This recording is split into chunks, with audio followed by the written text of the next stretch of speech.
সম্মানিত সুধী, আজকের এই অন্ধকার রজনীতে শুরু হতে যাচ্ছে পেমাঙ্গা রাজা পেমাঙ্গা কাহিনী। না না না রানী, না না রানী, তুমি আমার মুখের ব্যথা বুঝতে পারছো না। সেদিন বলেছিলাম তোমাকে রান্না করতে, কিন্তু আজ পর্যন্ত তুমি রান্না করো নাই। ওই সেদিন বলেছিলাম তোমাকে রান্না করতে, তুমি আজও রান্না করো নাই। আমি তো রান্না করেছি মহারাজ।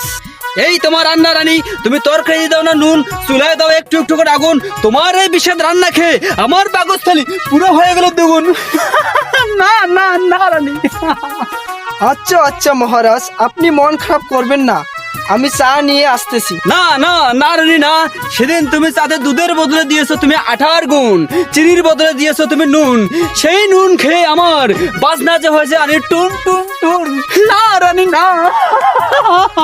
সামান্য নারী আমাদের মহারাজকে অত্যাচার করতেছে। মহারাজ যদি আমাকে পারমিশন দিত তাহলে